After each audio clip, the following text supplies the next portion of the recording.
Salam arvadınız xeyir olsun. Biz bugün 8-ci coğrafya kitabından coğrafya elminin inkişaf mövzusuna sahına baxacağıq. Gəlin vaxt tutmadan dərsə keçək. Dərsə keçmədən öncə bizə belə bir kiçik mətn verir. Mətni oxuyaq və təhlil edək. Qədim Yunanıstanda elm biliklərin vətəni hesab olunur. Burada elmlər sistemi vahid adı altında fəlsəfədə birləşmişdir. İttifaq dövründən başlayaraq təbiət və cəmiyyət haqqında toplanan məlumatlar genişlənərək yeni elm sahələrinin formalaşmasına gətirib çıxarmışdır. Dedik ki, qədim biliklər vətənləri hesab olunur qədim Yunanıstan. Burada elmlər yəni vahid ad altında birləşmiş, yəni fəlsəfə adı altında birləşmişdir. Daha sonra vahid ad altında birləşmişdir. Və ittifaq dövründən başlayaraq təbiət və cəmiyyət haqqında toplanan məlumatlar genişlənərək yeni elm sahələrinin formalaşmasına gətirib çıxartmışdı. Artıq dedik ki, məlumatlar toplanıldı və genişlənildi və yeni sahələri meydana gətirib çıxardı. Bu yeni sahələrdən biri də coğrafiya elmi olmuşdu. Mətni oxuduq, indi isə gəlin dərsə keçək. Dərsə keçmədən öncə bizə belə bir tədqiqat sual verir. Coğrafiya elmi yeni sahələrinin yaranmasında onun inkişafına necə təsir etmişdir? Bu birinci sualımız. İkinci sualımız isə coğrafiya inkişafı. Coğrafiyanın inkişafı hansı mərhələlərə ayırmaq olar? Suallar oxuduq. Biz sualları mövzunun axırında cavablandıracağıq. Bizə belə bir açar sözlər verib. Coğrafiya elmlər sistemi, fiziki coğrafiya, iqtisadi coğrafiya, ölkəşünaslıq, insan coğrafiyası və regional siyasət kimi açar sözlər verilib. Bu açar sözləri biz mətndə görəcəyik. İndi isə mətni oxuyaq. Təbiətdə baş verən proseslər və hadisələr arasında qarşılı əlaqələr mövcuddur. Onlar haqqında toplanan biliklər genişləndikcə coğrafiyada yeni sahələr yaranırdı. Yəni dedik ki, nə baş verir? Təbiət haqqında proseslərin, yəni insanın təxəyyülü genişləndi, qarşılı əlaqəni öyrənməyə başlanıldı. Bu da nəticədə coğrafiyada yeni sahələr yaranmasına gətirib çıxartdı. Dedik, indi mətn davamını oxuyaq. Coğrafiya ilkin dövrlərdə təsvir xarakteri daşımışdır. İlkin coğrafi biliklər məlum olan ərazilərdə təbiətin relyefini, iqlim şəraitini, sonrası obyektləri təsvir etməklə kifayətlənirdi. Bu təsvirlər iqtisadi coğrafiyanın da ilkin inkişaf mərhələsi kimi xalqların məşğuliyyəti, adət-ənənələri, şəhərlər haqqında və zəngin məlumatlarda rast gəlinirdi. Bir çox təbii proseslər və hadisələr, o cümlədən yeni kürəş şəklində olması qədim dövrdə öyrənilmiş və izah edilmişdir. Bizim eradan əvvəl 3-cü əsrdə erotasyon yerin ölçülərinə hesablanmış. Hippokrates yerin öz oxu və günəş ətrafında fırlanmasını, iqlimin günəşin üfüqdə hündürlüyünə asılı olaraq dəyişməsini söyləmişdi. İlkin dövrdə yaxından təhlil edək. İlkin dövrdə coğrafi biliklər məlum olan ərazilərdə, yəni təbiətin, sonra relyefin, iqlim şəraitini, su obyektlərini təsvir etməklə kifayətlənirdi. Həmçinin bu dövrdə iqtisadi coğrafiyanın da ilkin necə deyilir, şömlər düzəlməyə başladı. İlkin inkişaf mərhələsi kimi xalqların məşğuliyyəti, adət-ənənələri, şəhərlər haqqında zəngin məlumatlara da rast gəlinirdi. Daha sonra bir çox təbii proseslər və hadisələr, o cümlədən yer kürə şəklində olması qədim dövrlərdə öyrənilmiş və izah edilmişdir. Dedik, yerin kürə şəklində olması bizim eradan əvvəl 3-cü əsrdə erotasyon yerin ölçülərini hesablamışdı. Erotasyon eləmişdi, yerin ölçülərini hesablamışdı. Hippokrates yerin öz oxu və günəş ətrafında fırlanmasını, iqlimin günəşin üfüqdə hündürlüyünə asılı olaraq dəyişməsini də söyləmişdi. Biz burada iki alim adına rast gəlirik. Baxın, birinci alimimizin adı deyək ki, erotasyon. Erotasyon yenə də yerin ölçülərini hesablamışdı. Hippokrates isə yerin öz oxu ətrafında və günəş ətrafında fırlanmasını, daha sonra iqlimin günəş üfüqündə hündürlüyünə asılı olaraq dəyişməsini söyləmişdir. Bu oldu bizim ilkin dövrlərə aid məlumatımız. İndi gəlin növbəti dövrə keçək. Orta əsrlər dövrü. Orta əsrlər dövründə Nikolay Kopernik yerin və digər planetlərin günəş ətrafında fırlanmasına əsaslanan heliosentrik sistem nəzəriyyəsini irəli sürmüşdür 1543-cü ildə. Orta əsrlər dövrünün ən böyük nailiyyətlərindən biri dedik ki, nə oldu? Nikolay Kopernikin yerin və digər planetlərin günəş ətrafında fırlanmasına əsaslanan heliosentrik nəzəriyyənin irəli sürülməsi olmuşdu. Buna əlavə Azərbaycanlı alim Nizami Gəncəvi də yerin günəş ətrafında fırlanmasını öz fikirlərini ifadə etmişdi. Daha sonra böyük coğrafi kəşflər dövrünə baxaq. Növbəti dövrümüz böyük coğrafi kəşflər dövrüdür. Bu dövrdə Qədər və onun ilkin vaxtlarında coğrafiyada təsvirlənlərlə qalmaqda idi. Bunlar ümumi fiziki coğrafiya, yəni yerşünaslıq, regional fiziki coğrafiya və ölkəşünaslıq bölmələrinin əsasını təşkil edirdi. Bu sahələrə aid zəngin məlumatlar toplanılmışdı. Sonra bax, yeni ərazilərin kəşf edilməsi, onların xəritəyə köçürülməsi kartoqrafiya elminin inkişafına təkan verdi. Böyük coğrafi kəşflər kartoqrafiya inkişafında yeni mərhələlərin əsası qoydu. Vaxt keçdikcə xəritələrdə olan ağ ləkələrin sahəsi azalmış, praktiki əhəmiyyəti olan müxtəlif məzmunlu xəritələr hazırlanmış, tərtib edilmiş xəritələri toplu halda hazırlayan kartoqraf Gerard Mercator onu atlas adlandırır, az sonra isə onu çap etdirirdi. Bura qədər oxuduq. Gəlin mətni yaxından təhlil edək. Dedik, növbəti dövrümüz böyük coğrafi kəşflər dövrü adlanırdı. Bu dövrə qədər təsvir etmə əlləri qalmaqda idi. Yəni bu dövrdə ümumi fiziki coğrafiya, yəni regional fiziki coğrafiya, ölkəşünaslıq kimi bölmələr əsasını təşkil edirdi. Lakin böyük coğrafi kəşflər dövründə yeni ərazilər kəşf olundu və yeni ərazilər kəşf olunması da artıq yeni məlumatlar genişləndi və bütün əraziləri bir xəritədə cəmləmək çətin idi. Bunun səbəbindən də bu dövrün alimi Gerard Mercator öz xəritələr toplusu, yəni atlası yaratdı. Bu nəticəsində də böyük əraziləri xəritə toplusu vasitəsilə öz əsərində göstərməyə nail olmuşdu. Daha sonra 19-cu əsrin əvvəlində Alexander Humboldt Cənubi Amerikaya səfərində sonra iqlimşünaslıq və bitki coğrafiyası,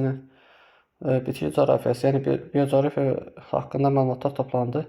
1872-1876-cı illərdə isə İngiltərənin Challenger tədqiqat gəmisi səyahətindən sonra okeanografiya, yəni okeanologiya elmi sürətlə inkişaf etmişdir. Daha sonra torpaq coğrafiyası elmi 19-cu əsrin sonu, 20-ci əsrin əvvəllərində Vasilis Dokçayev tərəfindən Şərqi Avropa üzərində apardığı tədqiqatlardan sonra yaranmışdır. 18-ci əsrdə təsərrüfatın ayrı-ayrı ölkələrdə və yeni ərazilərdə mənimsənilməsi tələb edildi. Bu ərazilərdə yeni sənaye obyektlərinin tikilməsi ilə bağlı onların təbii coğrafi şəraiti öyrənilir və xəritəyə köçürülürdü və 1760-cı ildə iqtisadi coğrafiya termini elmə gətirilmişdi. Lomonosov sonrakı dövrdə bu elmi sahəsini iqtisadi və sosial coğrafiya adlandırmışdı. Onun əsas sahələri sənaye, kənd təsərrüfatı, nəqliyyat sahələrin coğrafiyası, əhali coğrafiyası, ayrı-ayrı regionların iqtisadi və sosial coğrafiyası aid idi. Avropa və Amerikada iqtisadi coğrafiya əvəzinə insan coğrafiyası terminlərindən istifadə edilirdi. Gəlin mətni oxuduq, gəlin mətni yaxından təhlil edək. Dedik ki, artıq böyük coğrafi kəşflər bitdikdən sonra artıq müasir dövr başlayırdı və bu dövrdə 19-cu əsrdə Alman təbiətşünası Alexander Humboldt Cənubi Amerika səyahətlərindən sonra iqlimşünaslığı və bitki coğrafiyası biliklərinə əsaslanaraq biocoğrafiya elmi haqqında məlumatlar topladı. 1872-1876-cı illərdə isə İngiltərənin Challenger tədqiqat gəmisi səyahətindən sonra okeanografiya, yəni okeanologiya elmi sürətlə inkişaf etmişdi. Yəni əvvəlki dərslərimizdə də biz bilirik ki, coğrafi kəşflərdən sonra okeanın duzluluğu, dib relyefi, daha sonra temperaturu və sair və digər xüsusiyyətləri öyrənilmişdi. Sonra digər elmimiz torpaq coğrafiyası elmi 19-cu əsrin sonunda 20-ci əsr əvvəllərində Vasilis Dokçayev tərəfindən Şərqi Avropa üzərində apardığı tədqiqatlardan sonra yaranmışdı. 18-ci əsrin təsərrüfatında inkişaf ayrı-ayrı ölkələrdə yeni ərazilərin mənimsənilməsini tələb edir. Bu ərazilərdə yeni sənaye obyektlərinin tikilməsi ilə bərabər onların coğrafi obyektlərin şəraitini də öyrənirdi, xəritəyə köçürürdü. 1760-cı ildə iqtisadi coğrafiya termini elmə gətirilmişdi. Yəni Lomonosov tərəfindən. Sonraki dövrlərdə bu elm sahəsi iqtisadi sosial coğrafiya adlandırılmışdı. Onun əsas mərhələsi sənaye, kənd təsərrüfatı, nəqliyyat sahələrinin coğrafiyası, əhali coğrafiyası, ayrı-ayrı regionların iqtisadi və sosial coğrafiyası aid idi. Avropa, Amerikada iqtisadi sosial coğrafiya əvəzinə insan coğrafiyası termininin də istifadə edilir. Mətni oxuduq. Gəlin bir də təkrar elə görək burada alimlər hansı elmlər yaratmışlar. Baxın Mercator, baxın. Baxın şəkillərdən gəlin, şəkil üzrə gedir. Nikolay Kopernik nə etmişdi? Heliosentrik nəzəriyyənin banisidir. Daha sonra Herat Mercator nə etmişdi? Kartografiya elmini yaratmışdı. Daha sonra Vasili Dokçayev nə etmişdi? Torpaq coğrafiya elmini necə deyilir, meydana yaratmışdı. Və həmçinin baxaq burada Lomonosov isə iqtisadi sosial coğrafiya elmini yaratmışdı. Sualları oxuduq. Gəlin burada bizim bir tədqiqat sualımız vardı. Onun cavablarına baxaq. Birinci suala baxaq. Coğrafiya elmi yeni sahələrində yaranması onun inkişafına necə təsir yaratmışdı? Dedi ki, coğrafiya elmi gün keçdikcə genişləndi və artıq müasir dövrümüzdə bildiyimiz coğrafiya elmi yarandı.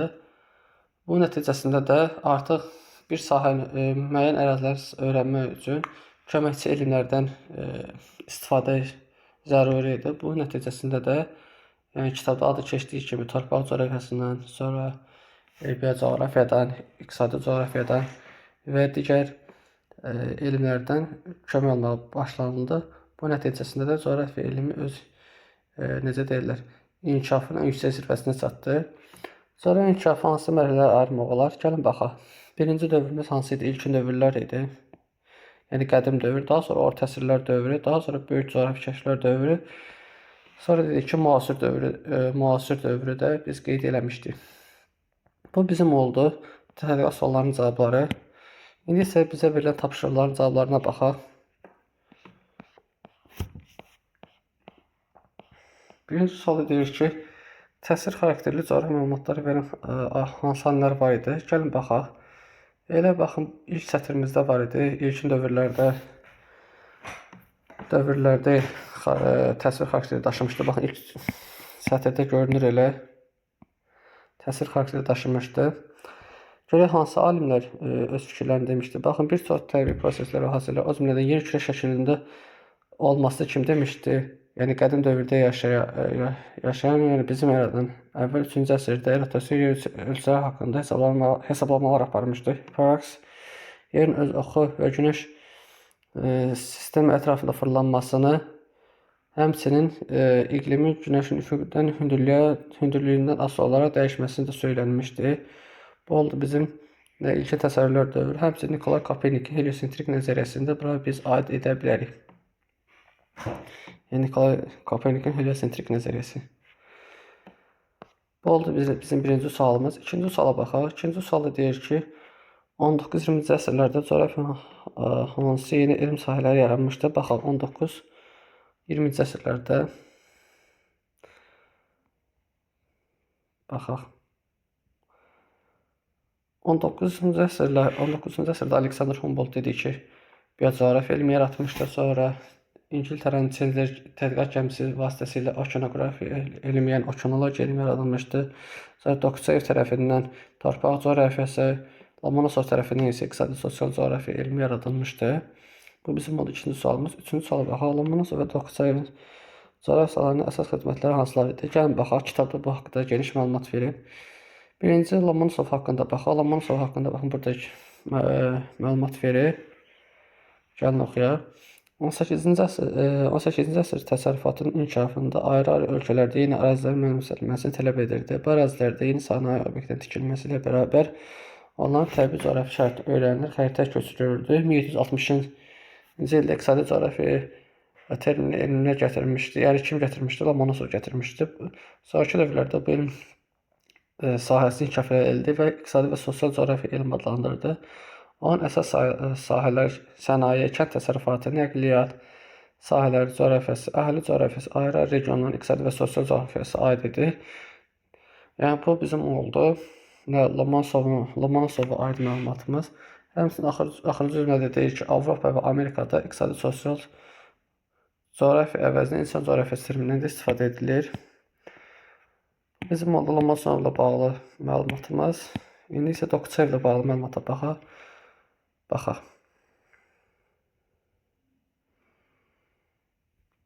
Baxın, burada deyir ki, burada torpaq coğrafiyası elmi 19-cu əsrin Sonra 20-ci əsrin əvvəlində Vasilis Dokçayev tərəfindən Şərqi Avropa üzərində aparılan tədqiqatlardan sonra yaranmışdı.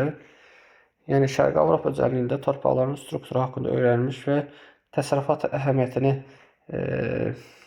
qeydə almışdır. Bu da Rusiyanın cənub torpaqlarını və həmçinin şərqdə yerləşən torpaqlarının haqqında geniş məlumat əldə etməyə imkan vermişdir. Bu da oldu Dokçayev haqqında məlumatımız. Sonra uyğunluq tapşırığı verilib. Gəlin bunlara baxaq. Vasilis Dokçayev, sonra Erates və Lomonosov, Hipraksak verilib. Baxın, Dokçayev nə etmişdir? Dokçayev deyir ki, baxaq, burada deyir ki, 19-cu əsrin sonra 20-ci əsrin əvvəllərində Rusiyada Avropa hissəsində tədqiqatlar aparmışdı. Bu Dokçayev aid olacaq. Yəni kitabda da baxın, bu isə olduğu kimi bu cümlə var. Baxın. Baxın, bu isə elə olduğu kimi verib. Yəni bu Dokçayev aid. Daha sonra Eratosvenə baxaq. Eratosven deyir ki, ilk dəfə yerin ölçəyi hesablanmışdır. Bu iş dərsin ilk cümlələrində özünü göstərir. Sonra Lomonosov baxaq, 1760-cı ildə iqtisadi zərəf terminini elinə gətirmişdi. 3D olacaq. Hiporaksın baxaq, günəşin üfüqdən hündürlükdən asılı olaraq elin dəyişməsini söyləmişdir. Bu da 4-ə də B olacaq. Dedik ki, 1-ə C, 2-ə A, 3-ə dedik ki D, 4-ə oldu B. Daha sonra bir dənə tapşırığımıza ona baxaq. Lomonosov, Mercator, Dokçayev və Humboldt'dur. Və orada qarşısında yazıb A kartografiya, B bitki coğrafiyası, C iqtisadi coğrafiya, D torpaq coğrafiyası. Lomonosova aid olacaq iqtisadi coğrafiya, 1-ə C, Mercator'a aid olacaq kartografiya, 2-ə A, Dokçayevə aid olacaq torpaq coğrafiyası, 3-ə D, Humboldt'a aid olacaq bitki coğrafiyası, yəni B. Yəni 1-ə aid oldu C, 2-ə aid oldu A, 3-ə aid oldu bizdə D, 5-ə aid oldu 4-ə aid oldu bizdə B. Dərsimiz bu qədər. Videonuz üçün təşəkkür edirəm. Kanala abunə olmağı unutmayın.